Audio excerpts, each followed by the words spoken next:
నమస్తే అండి. ఎలా ఉన్నారు ఆంటీ? మీరు ఎలా ఉన్నారు అంకుల్? చాలా బాగున్నాను నేనైతే. ఫస్ట్లీ కంగ్రాచులేషన్స్ ఎందుకు చెప్తున్నారో మీకు ఆల్రెడీ అర్థమైపోయి ఉంటుంది. ఎలా అనిపిస్తుంది నార్మల్గా? ఒకప్పుడు మీది వేరే బిజినెస్ నడిచేదేమో, బట్ అప్పటికి ఇప్పటికి చాలా తేడా వచ్చేసినట్టుంది. కనిపిస్తుందా తేడా? తేడా అంటే స్టార్టింగ్ లో తక్కువ ఉండేది, అంటే నార్మల్ గా ఇదిగా. ఇప్పుడు కొంచెం యూట్యూబ్ వచ్చినాక కొద్దిగా పబ్లిక్ కి తెలిసి కొంచెం కస్టమర్స్ రావటం చేయటం కొంచెం పర్వాలేదు. ఓకే ఆంటీ, నార్మల్గా ఇప్పటి వరకు ట్రోలింగ్స్ ఏంటి ఇవన్నీ ఏంటని పక్కన పెట్టేస్తే అసలు మీ జర్నీ ఎక్కడి నుంచి స్టార్ట్ అయ్యింది? ఈ డేకి రావడానికి మీ జర్నీ ఎక్కడి నుంచి స్టార్ట్ అయ్యింది అసలు? నాది చిన్నతనం అంతా మాదేమో మా అమ్మగారు ఊరు తామరకొల్లు కైకలూరు దగ్గర తామరకొల్లు. అక్కడ నేను పుట్టింది అక్కడ. అంటే కైకలూరు హాస్పిటల్, ఏది మన కాళపాలెం హాస్పిటల్ అని అక్కడ పుట్టాను. తర్వాత ఊరేమో తామరకొల్లు. నేను చదువుకున్నది కూడా నా బాల్యం మొత్తం అక్కడే.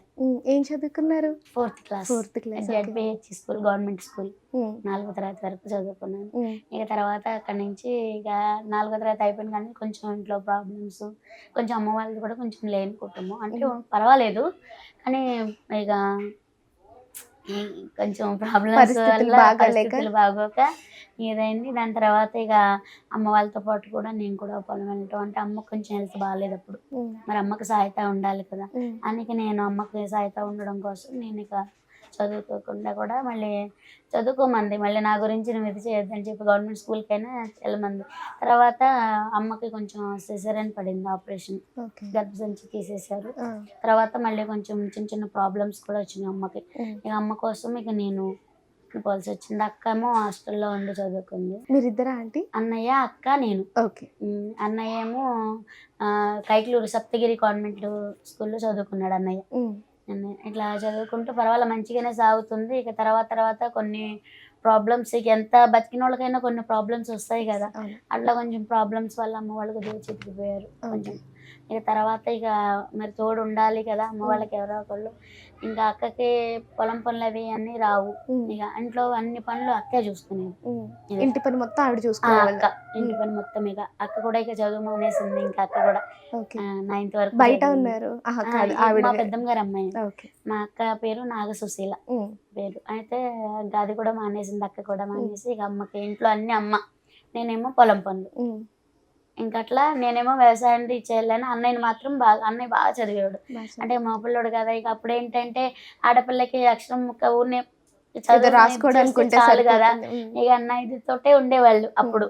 ఇంకా సరే అని చెప్పి ఇక అమ్మకి ఇక నేను మగపిల్లలాగా ఇదయ్యి ఇక పొలం పనులు అమ్మకి నాన్నకి తోడుగా ఉండటం, వ్యవసాయం, పాడి గదలు అవన్నీ.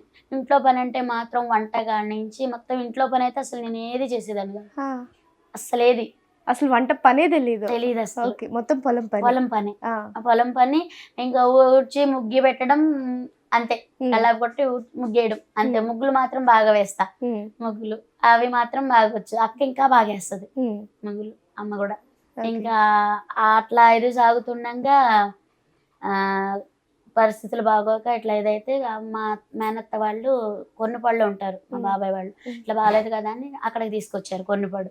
ఇంకా అక్కడికి వచ్చినాక ఇంకా అక్కడైతే మామూలు వేరుశెనగ ఫ్యామిలీ మొత్తం వచ్చేసారా? ఫ్యామిలీ మొత్తం ఇంకా వచ్చేసాం. అన్నయ్య చదువు కోసం కూడా, అంటే అప్పుడు పిల్లల్ని ఎత్తుకుపోయేవాళ్ళు, అన్నయ్యని ఎత్తుకుపోవాలని ట్రై చేశారు వెళ్తుంటే. ఇంకా అప్పుడు అది కూడా భయం వేసిగా కొన్నిపడు మా అన్నయ్యని తీసుకొచ్చి కొన్నిపడు వానపాలెం స్కూల్లో బాగా చెప్తారు, ఇప్పటికీ కూడా నెంబర్ 1 స్కూల్, అసలు బాగా చెప్తారు. అన్నయ్యని అక్కడ జాయిన్ చేశారు. చేసినాక అప్పుడు ఇక కాన్వెంట్ లో కట్టే స్తోమత లేక ఇక అక్కడ కట్టినాక అన్నయ్య ఇక్కడ చదువుకుంటూ ఉండగా ఇక మేము కూడా ఇక్కడ ఉండి ఏం చేస్తాంలే అని మా మేనత్ వాళ్ళు, మా బాబాయ్ వాళ్ళు ఇక్కడికి తీసుకొచ్చేసారు. ఇంకా అక్కడికి వచ్చిన కాడి నుంచి పొలం పనులు, వ్యవసాయం, అంటే సొంత పొలం అంటే ఏం లేదు, కవులకి తీసుకుని నాన్న మళ్ళీ పండ్ల వ్యాపారం చేసేవారు నాన్న. మళ్ళీ వంటలు కూడా చేస్తారు, మళ్ళీ ఏదైనా వంటలు ఉంటే ఒప్పుకొని వెళ్తారు. మళ్ళీ అన్ని పండ్లు అమ్ముతారు నాన్న, అన్ని పండ్లు. మళ్ళీ వ్యవసాయం చేస్తారు అన్ని. పొద్దున్న తెల్లవారుజాము 4 గంటలకి వెళ్ళి మళ్ళీ 9:30, 10 మళ్ళీ అమ్ముకుని వచ్చేసేవాళ్ళు. మళ్ళీ పొలం పని, అట్లా వ్యవసాయం చేసుకుంటూ మా అమ్మ, నేను, మా నాన్న ఇట్లా చేసుకుంటూ. ఇంకా అన్నయ్య ఇట్లా చదువు బాగా పెరిగింది, బాగా అన్నిట్లో ఫస్ట్ ర్యాంకు. ఇంకా అన్నయ్య కూడా మంచిగా సీట్ వచ్చింది. ఇక అన్నయ్య కోసం మరి తిన్నా తినకపోయినా అన్నయ్య కట్టాలి. ఇక మేము ముగ్గురం కష్టపడి ఇక అట్లా ఇది చేసి మాకు కొన్నా లేకపోయినా మన అన్నయ్యని బాగా చదివించుకోవాలి ఇక అని చెప్పి అన్నయ్య కూడా మమ్మల్ని బాగా చూసుకుంటాడు. ఆయన ఏం చదువుకున్నారు? ఇంజనీర్ ఇంజనీర్ చేశారు. ఇంజనీర్ చేస్తారు. చెన్నైలో ఉంటాడు ఇప్పుడు అన్నయ్య. చెన్నైలో ఉంటారు. ఓకే. మురళీకృష్ణ పేరు గోళ్ళ. కానీ చాలా అంటే చాలా మంచివాడు అన్నయ్య, బాగా చూసుకుంటాడు మమ్మల్ని.